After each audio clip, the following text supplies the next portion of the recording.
Hello, good morning. And what happened? We got dropped a minute ago. Okay. So, good morning. This is the third installment of the I Am Mind series. I am Rose Shelton. And just to give you a little background in case you're just starting to tune in, I am a certified and good morning, Pierre. I am a certified and licensed counselor. And I use my background and knowledge and wisdom about psychology and the theory of the mind in relationship with my spiritual studies and my own personal spiritual travels. And I kind of created my own understanding and perspective, and I teach it.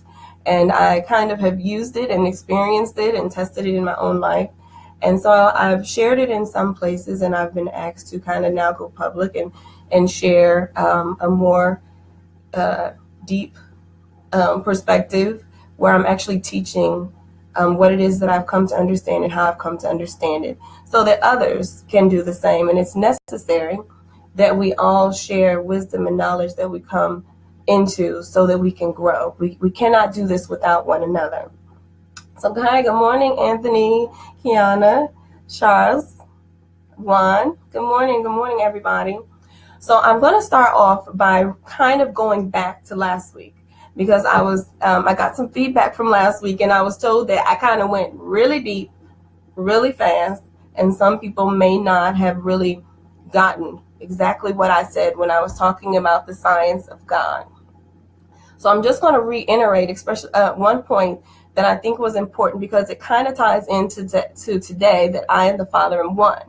And I really want people to get the part from last week about the science of God and how in that relationship there is God who is absolute. God is law. You can call it God. You can call it the universe. You can call it the great I am, whatever it is. God really doesn't care what you call it, just like gravity doesn't care what you call it. It's still a law. It's still going to be what it is. So I don't get caught up in that, but I want people to get it, which is why I try not to get caught up in specific words. But God is law. God is absolute. The process of creation, the process, which is also the process of life, meaning the relationship in which God and I are one together in constant relationship every day, every second of existence is actually operating in a law that is always and will always be. You cannot the law cannot not be itself. So in the science of God and understanding what the manifestation relationship from last week, I'm recapping from last week. Good morning, everybody. That God is absolute. The process of creation, which we are constantly in relationship with, is absolute. The only thing in this relationship of God and I, in the process of this relationship, the only thing that has the ability to change and make decisions outside of itself is me. So in understanding the process of creation, we can trust and have faith in the process itself, and we can trust and have faith in God, the universe. If you do not know or understand God or the universe, you can study science and you can study every spiritual text that has been around for thousands of years, and they tell us the nature, the intention, the process, and the law of how the universe works. Good morning. Hey, Greg. Hey, Stark. Hey, guys. So if God is law, the process is law, and I have the ability to change who and what I am, then the focus of change must be on me. I am the man in the process that impacts the manifestation from either being exactly what it's supposed to be or being something contradictory to what it's supposed to be. So I'm going to go back I'm going to kind of break it down. So I said, from what I said last week is that you pay attention to a thought. The thoughts come from your experiences and from conversations and situations that try to tell you who you are, or you learn or you think about these things, these experiences, and they become thoughts. And then the thoughts impact how you think and feel about you. And then when you have the, so when you're thinking about who you are, it becomes a questioning of, are you spirit or are you the experiences? And usually what happens is when we're going through certain situations and experiences, we start to identify them, and the thoughts become a product of who we are. And if the thought becomes a product of who we are, it changes the definition of ourselves in the relationship with God, and then it manifests something contradictory. So we are spirit. We are in the likeness and image of God. We are a direct reflection of God. How do I know this? Because a tree cannot beget anything other than a tree. A squirrel cannot bring forth anything other than a squirrel. God can only bring about himself, not only because I think it, but because it has been said and it has been experienced and it can be proven that I am in the likeness and image of God. Not something similar, not something that, wants to be like, but I am a direct reflection. He has given me the same power, the same abilities, the same processes. I am that. There is nothing that I cannot be that God is not already. So if I am in that likeness and image, how then do I create things that are contradictory to what I want or that is less than me? It comes from the thoughts. It comes from the experiences. And then it redefines who we are. And instead of us creating and coming in relationship as spirit, we come in relationship as man's experiences. Now, before you were born, before you were placed in your mother's womb, you were spirit. You were with God. You were God. There was nothing outside of you other than Godness. You are operating, we talked about last week, vibration. You were the same vibration, equal vibration to the universe. Then you decided to have this experience in life. And when you had this experience of life, you were born into man's hands, which is a lower vibration, and he's impacted by his own limitations and experiences. And when this happens, then there's a redefining and a questioning. And I use this example. It's almost like you're in the Garden of Eden, and every day, a lot of people get in the story about the Garden of Eden, everyone's talking about the apple and the disobedience. If you want to focus on that, that's okay. But this is what I have been shown, that the whole story about the Garden of Eden is about the question. It's about not having the answer, not being okay with not having the answer, and then moving in a contradiction of yourself, and then creating an outcome that is less than the truth of who you are. So what does that mean? Everyday life is handing you this question. Shall you surely die? Shall you surely live? Are you surely worthy? Are you sure that they love you? Are you sure that they like you? Are you sure you can do that? Every day that's happening. But your spirit, and nothing changes. Nothing can change spirit. Remember, spirit is absolute. God is absolute. It is a law. I cannot be anything other than the fullness and the wholeness and the greatness and the equalness of God. That is my spirit. My spirit does not change because I have experiences. My spirit does not change because things happen to me. But if I am not conscious of how I'm answering the questions of life through those experiences, I start to tell myself I'm not actually spirit. I am man, hoping to one day get good enough to be either equal with spirit or in relationship with spirit. And so that impacts your ability to manifest from a higher place. So I'm going to use this example. If I am raped, if my body is raped, if my body is beaten, if my body is starving, if my body is enslaved, if my body is rejected, if my body goes through hell all day, every day.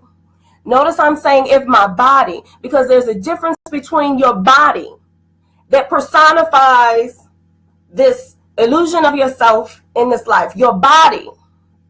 I am not my body. I am my mind. I am mind. I am thoughts that are in my mind. I am that. And we depending on what I allow to be a thought in my mind will determine if I will operate as my spiritual greatness or if I will operate in the direct reflections of my experiences that I allow to define who and what I am.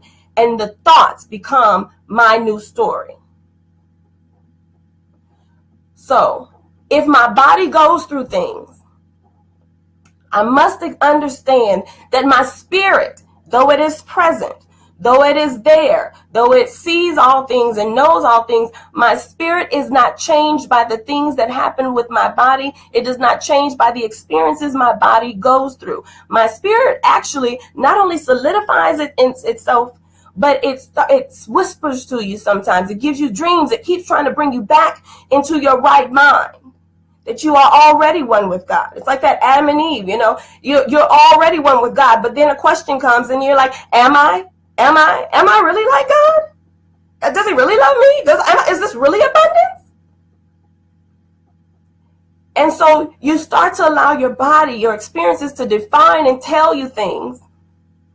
And you question your own spiritual greatness, your truth, despite spirit speaking to you. But here's the thing.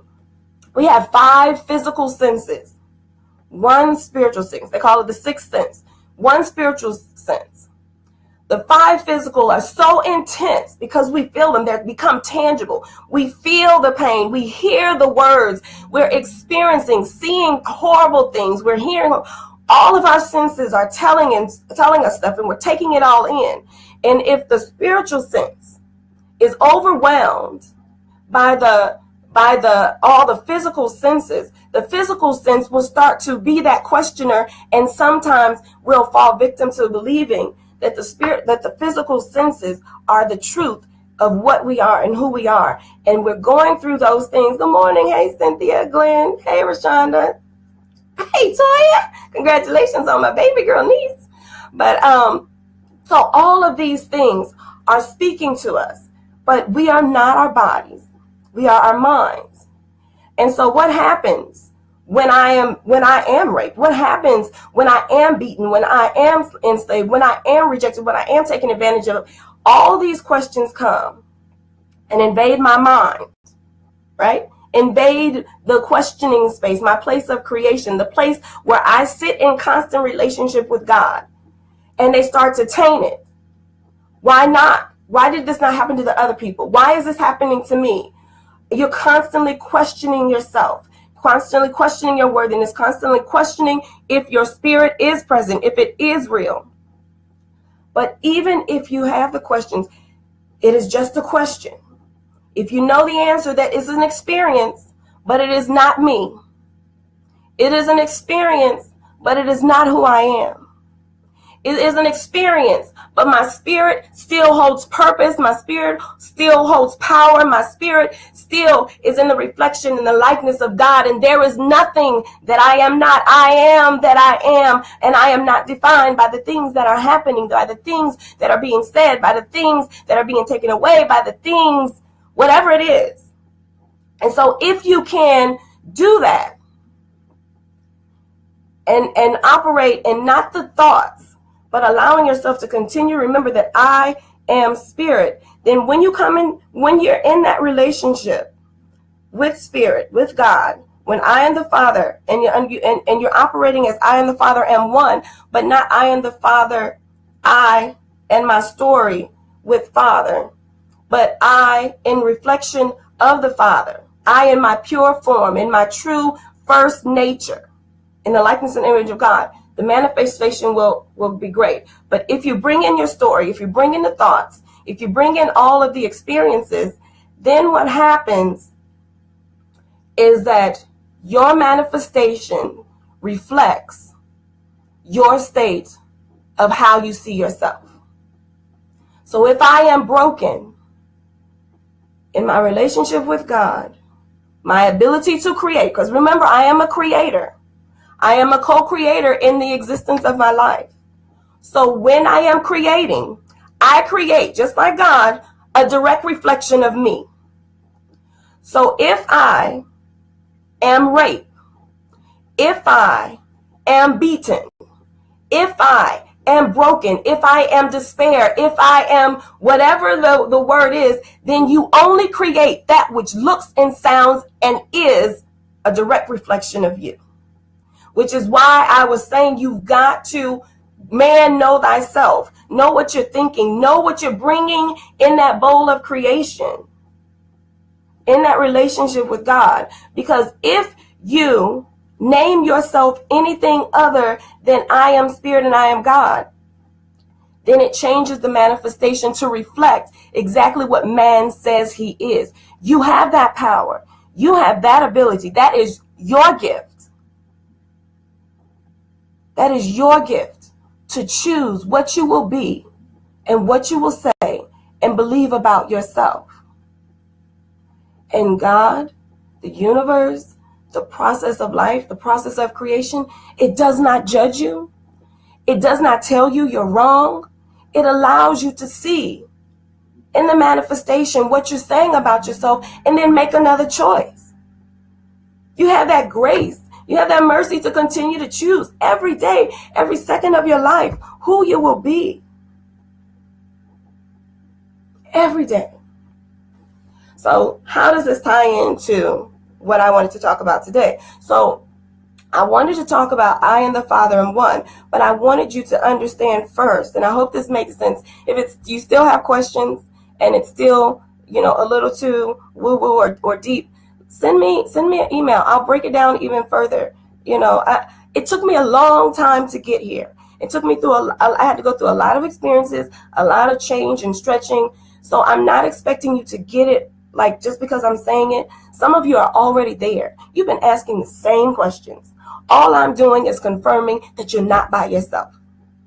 And there are some of you that you're not sure, or you're scared, or you're wondering, am I crazy, or what's going on? That's all well and fine. But I can explain it and I can show it. Whether you want it in whatever religion you are, I can break it down from there. If you have no religion, but you understand there's something, I can do that. Whatever you need, I'm here as a teacher to help, because I didn't always have that. And people weren't always okay with what I was doing and saying. I had to learn to be okay with what I was thinking and where the universe was opening me up and how God was speaking to me. I told you since I was a kid, the questions were coming. So how does that come into play to what we're talking about today? I'm going to tell you my own experience, because this is how I came into understanding I and the Father am one, and why it was important for a shifting to happen in my consciousness to open me up to other wisdoms and knowledge, and the knowledge that I'm sharing with you. It had to happen. So my personal story is that I was like a lot of people. I was a religious person, and I tried to make everything that I was experiencing and I knew fit into my religious context. But I was having experiences that defied them. And I kept wondering, people always say, well, it's the devil and it's this and you're being tempted. But it never felt like that. And I couldn't deny that it was God speaking to me. I couldn't deny that it was a good and a positive thing. And yet I'm being told that it's not. And so I had this major experience, and I started to question God, and he was showing me things. And sometimes I'd try to read the Bible and go to church more. And I'd be in church, or I'd be reading the Bible, and I wouldn't get the same interpretation other people would get. I wouldn't get the limitation, of what everybody else was saying. It would show me something, how God was much bigger than that. That God was not defined by any one religion. That anytime I try to put him in a box, then I limit him and I can't experience the greatness of him. And then I start defining life's experiences that should be pushing me and stretching me into other places. I start saying that they're bad and that something must be wrong with me and I must have done something wrong, and start judging myself and condemning myself. And that was not the truth. And it was causing me to create a story that was contradictory to my spirit. My spirit was speaking to me to get bigger, to grow bigger, to think bigger, to try bigger. And I was scared because it didn't make sense. So my story started, continue, because I've been telling you different parts of my story throughout my life. And so I had this experience with my daughter. And my daughter was my miracle baby. Her name was Madison. And I had a number of miscarriages. I had a number of ectopic pregnancies. And I had a son that was stillborn. And then I had a daughter named Madison. Madison was actually a twin. Madison's twin died also. So I had a daughter named Madison. And she was amazing. Everything about her was beautiful. I mean, even when she was born, I would take her to the doctor, and she had these things, what they call angel kisses. But she had them all over her mouth and her body. And the doctor, I've never seen a child with so many angel kisses. And I just kept saying, no, she's just so wonderful. She's so special. She's so blah, blah, blah, blah, blah, right? All the things we say about our kids. So Madison was my miracle. And everything about her was amazing. But when I had her, I started having even more like things happening spiritually, and these weird dreams and visions that I really didn't get. And some were like visions of shadows, and some were like, telling me to do certain things. Sometimes I'd have these dreams to read certain things, or these visions to read even certain things in the Bible. And then like it would like take me to a whole nother level of consciousness and what I was doing. And so Madison, at 6 months old, was diagnosed with a rare kidney cancer. And I about lost it. I called God every name but God. I screamed, I hollered, I pretty much said all this stuff because I had tried to be good. I tried to do all the right things. I tried to, stay in my box, stay in my lane, be a good girl, be a good Christian girl, did all those things. And I pretty much said, you know what? It's all BS. And F this and F that. I mean, I went off. I'm being honest with you. I went off. I've done all these things, and this is what I keep getting. This is my reward for being good. So I was done with it all. Sorry. I was done with it all. Because I didn't see the benefit. I didn't see this reward everybody was talking about. It didn't make any sense to me. It just seemed like crap. And I was so mad, and I was so angry, and I was just devastated that once again I'm faced with the only thing I really wanted, right? Like, this is the only thing I wanted was a child. She didn't have to be perfect. She didn't have to be this. And I just wanted this child. I wanted a child to pass on this legacy, to love. I had so much. I had a very good, wealthy, life. I had all that. But what I wanted more than anything was a child, an heir to pass this on, to instill something great in, this legacy that I would leave behind of all that is me.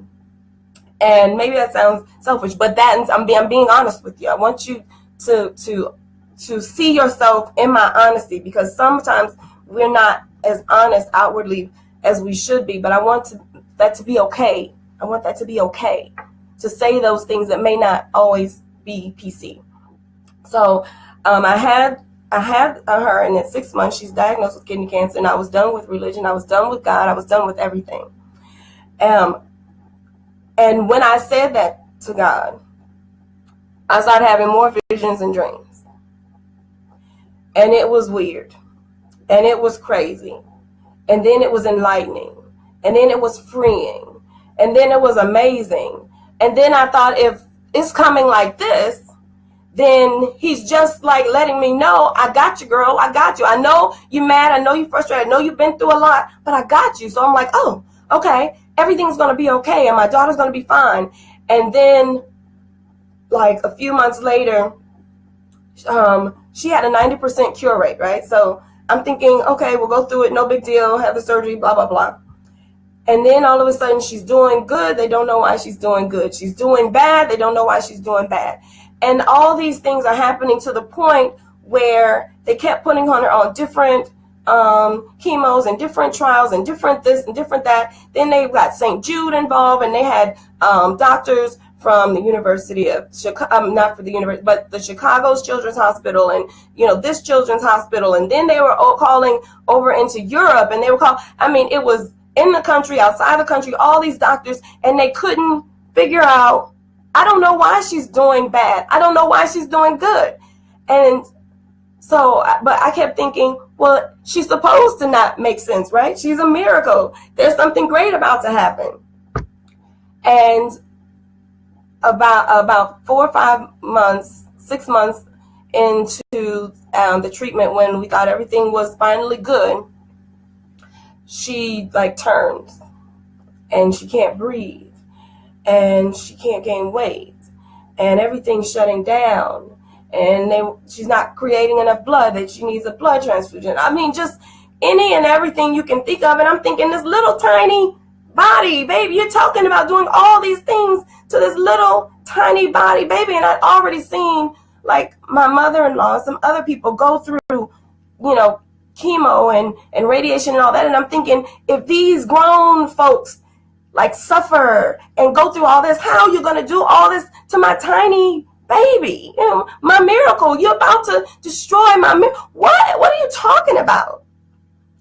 But so then they put her in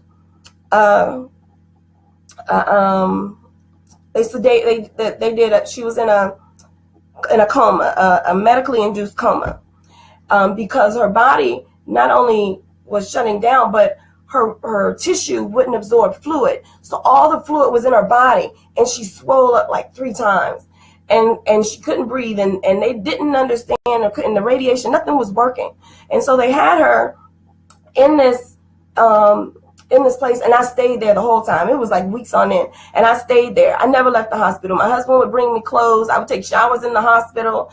They had this little room, this little McDonald room, and if nobody was in there, that's where I go. And sometimes, and I would just kind of pray and meditate. Like, I still don't get it. So as much as I was like done with God and religion, he was still like talking to me. I kept still hearing my spirit speak. And I kept trying to say, well, what is this? This doesn't make any sense. I need help just to understand. I don't care what it is. I need something out there. My grandmother, somebody come back, somebody help me. And I would just sit there for days on end. And sometimes I wouldn't eat. And then my mom was like, well, if you're not eating, just go ahead and pray and fast. And it's like, okay, I'll do it. My dad was like, okay, read these scriptures over continuously. Like, okay, I'll do it. I have nothing to lose, right? I have nothing to lose. So I'm doing all this.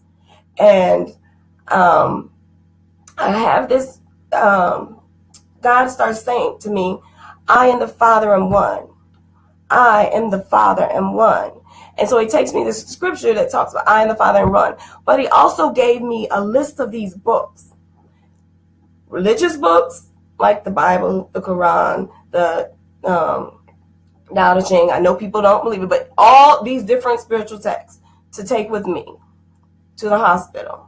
So I go one day to go home to get all new clothes. I had a suitcase of clothes and a suitcase of books. And then I had other books. These were spiritual books that people had written. And I was reading all of them. And I would just pray and meditate, like, where should I go and what should I read? And for some reason, like for just a number of days, it was just all about I and the Father am one.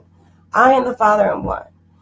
And I was like, okay, I get it. Okay, we're one. We're in relationship. Okay, I'm doing. And Spirit said, you really don't understand what I and the Father am one is.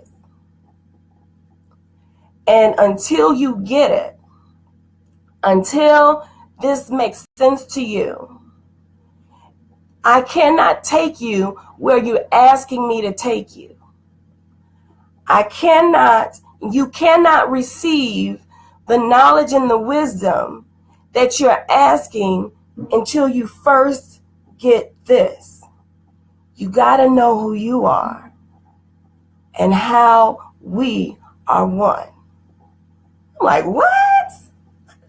I was like, okay, because I was raised. It is blasphemous to think that you are equal to God, right? It's blasphemous to think that somehow you're in relationship and you're special because only Jesus does that. Or if you're Muslim, only Muhammad does that. Or, Buddhist consciousness, all those people did that, but we're just trying, we're seeking, we can never do that.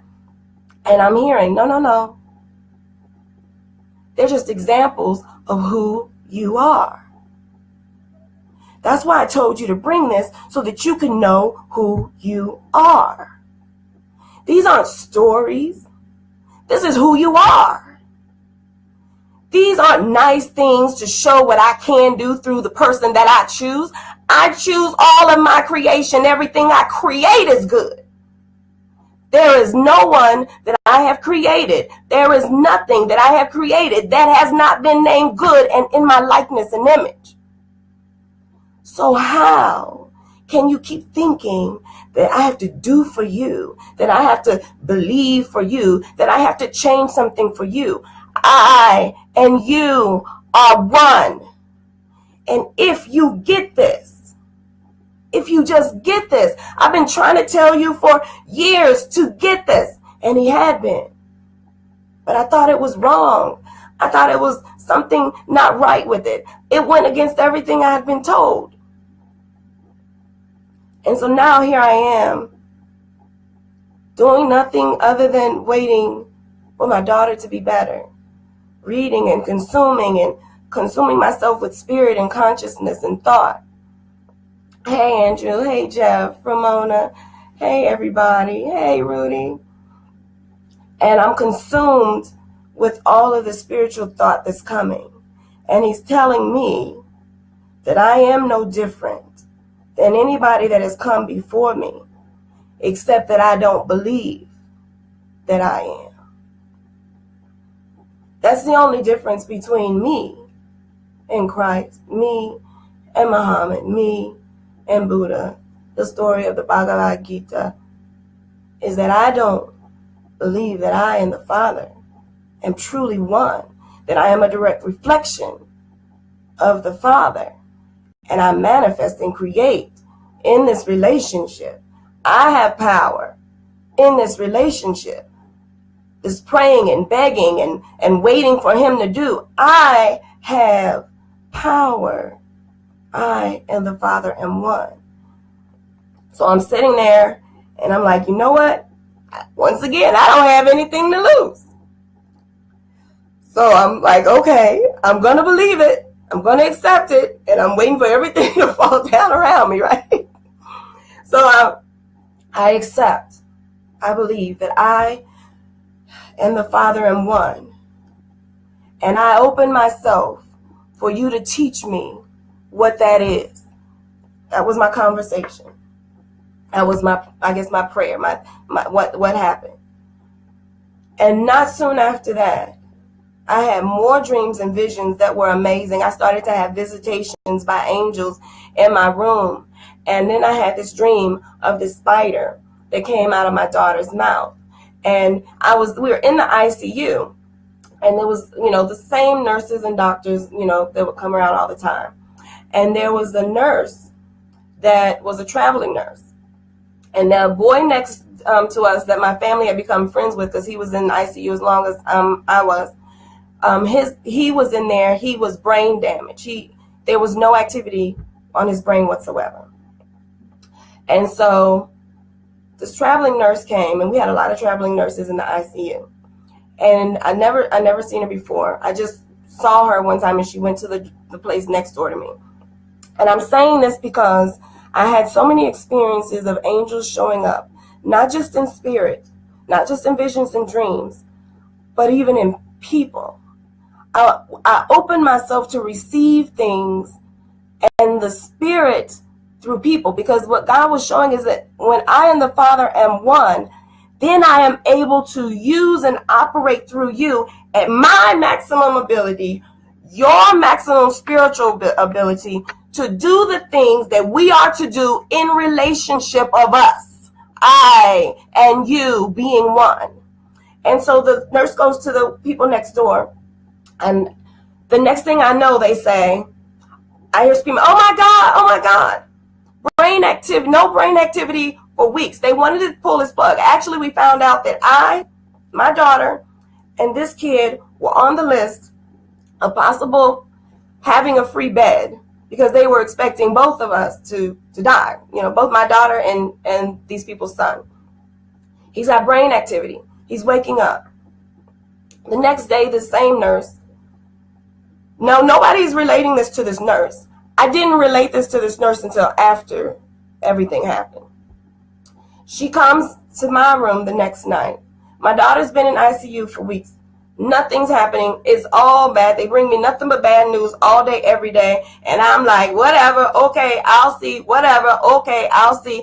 I'm not in that space. I'm trying to maintain this I am the Father and one that I just heard about. Like, I'm trying to get myself together so I can create this miracle, right? I'm just like, ugh.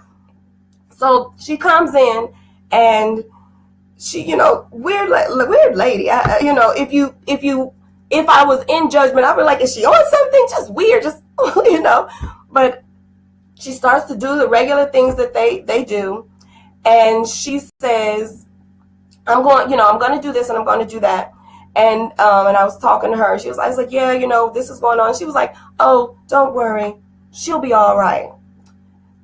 Right after she says that, she was like, you said she hasn't been, excuse our language, peeing? I was like, yeah, they said she hasn't been peeing. She was like, it's full. I'll empty it. She cleans up. Immediately, my daughter's body starts to shrink. Everything changes from that moment on. After the nurse left, I never saw her again. And this happened like 3 different times in this hospital where something happened and I never saw that person before or after and something amazing happened.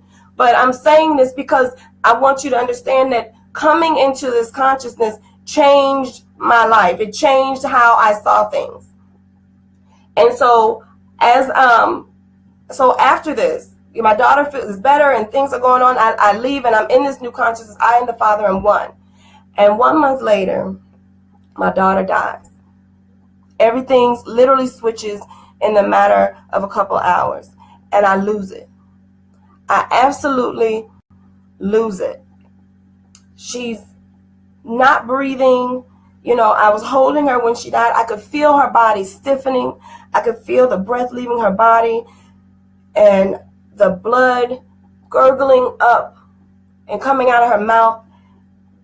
And I lose it. And I lay her body in the bed and I fall to the floor and I'm done with everything and everybody, especially this whole God thing. I'm cussing, I'm screaming, I'm hollering, and I hear the still voice once again saying, I got you.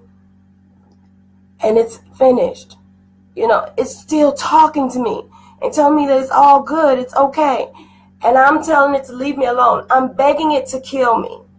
And then it's telling me that I have a purpose bigger than this. It's telling me that this is much bigger than what I'm seeing and experiencing, that we are now where I need to be. And I'm losing it. And I said, I got a trick for you. How about I have a mental breakdown right here, right now, and they lock me up and never let me out. So whatever this plan and all this purpose you're talking about, I'll lock it up in the nut house. I'll never come out, And then I start begging it to kill me. Just if you're real and you say you're real and you got all this power, I and Father relationship, I demand death. That's what I demand. If I'm so powerful, I demand death. I need all the spirits, all the angels, every last one of you that showed up and said, I need all of you to kill me. How about you do that? And then still talking. And the Spirit tells me, just like my son, you will understand the sacrifice. You will understand her purpose. He said, and I said, well, you promised me healing, and you promised me this, and you promised me that. And I went into this deep relationship, and I broke everything that I knew and understood to come in this relationship, and you're still the same result. Like, what is the purpose? And it says, everything you wanted for her, I wanted for you. I needed you healed. And I needed you to accept your greater self so that you could finally walk in what I need you to be and who I needed you to be. He said, you're concerned and worried about her, but she chose to come and sacrifice her life in this way to awaken you. What? You're telling me that this little being saw something and says that, hey, she not getting it. How about we come in the way she most wants to get her attention, change her way of thinking and speaking, expand her mind and consciousness so she could finally hear, accept, and believe what we're doing and saying. Crazy, right? Spirit starts to tell me that that was her choice. That she, just like me, is a spirit that is beyond the body I'm seeing. I am not my body. I am my mind. Right? Message at that time. She is not her body. She is her mind. And what is her mind? Her mind is spirit. Her mind is angel that saw something in me and felt it necessary to sacrifice a long life for a short one so that I would just come into a new understanding, that I would be brave enough, that I would put it all on the line for something that I love more than myself.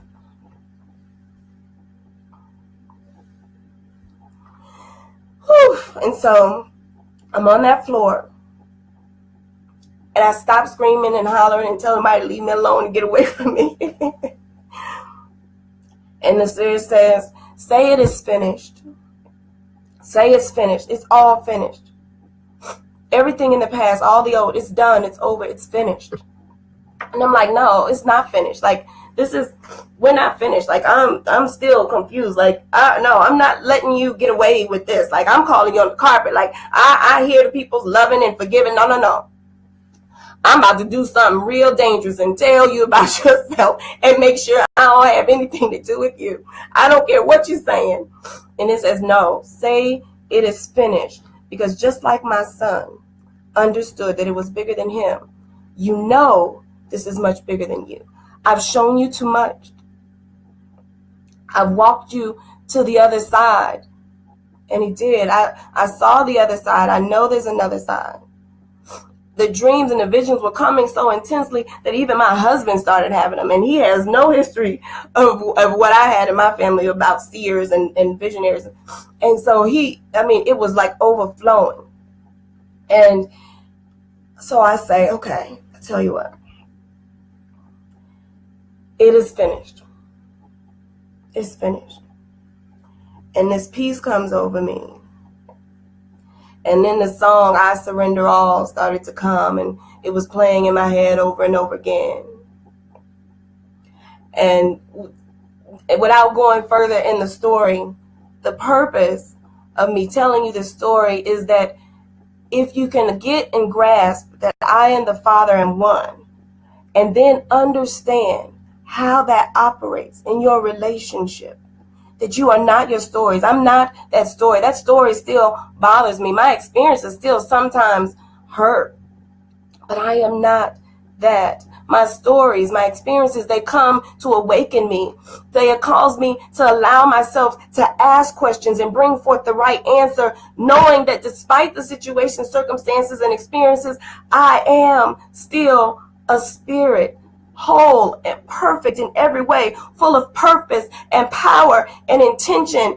And the things that happen just come to awaken me that nothing can destroy me, nothing can kill me, nothing can stop me if I only believe it. If I only trust the process and the absolute power in God, in the process, and in the absolute truth and reality of me, the spirit, not the thoughts I have about my experiences, my circumstances, and situations. We're almost out of time. Okay, so I'll stop here. I hope it made sense to you. I really want you to think about that I and the Father am one. How are you seeing that relationship? Are you seeing it that you're still outside of God or outside of the relationship, outside of the power? Because if you are, you've taken yourself out of the place and the position that you're actually supposed to be in. That is your first nature. God consciousness is your first nature.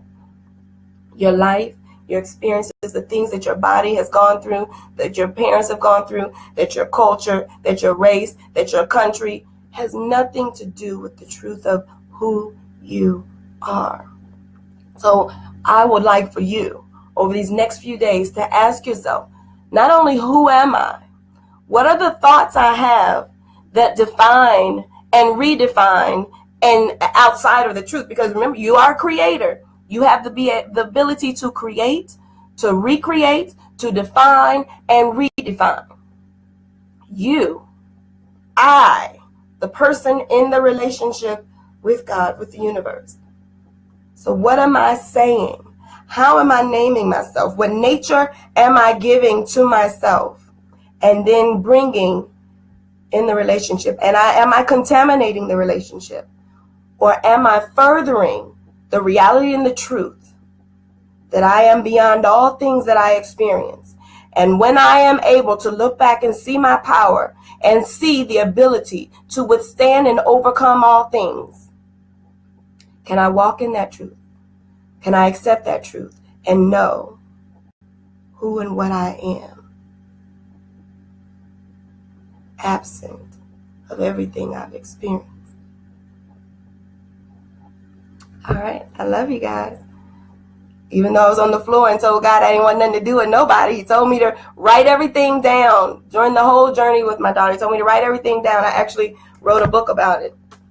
In the morning when I rise, it's in two different, if you see them. I wrote about it. He told me to write everything down. And he said that I was going to have a story and I was going to tell people. And I was on that floor and said, I don't care nothing about you and I don't care nothing about your people. And somehow, here I am, loving his people because they are me, loving my people because you are me. And I desire, as God desires, that you see yourself in your true reflection. And it hurts me when I see people walk in something less than the truth of who they are. It hurts me when I have those doubts and thoughts sometimes on a daily basis because I know better. But if I can bring anything that awakens you and strengthens you in that truth, then it shall be so, and I shall do it, and I will love doing it, because it is my purpose and my intention that my life, my ups and downs, my struggles, my good and my bad, be a story and a confirmation of truth, that I and the Father am one. You and the Father are one, and you are perfect and whole in every way. Just believe it. All right. Love you. Have a great day. See you on Tuesdays and Thursdays. I Am Mind series here at 9 a.m. Thank you.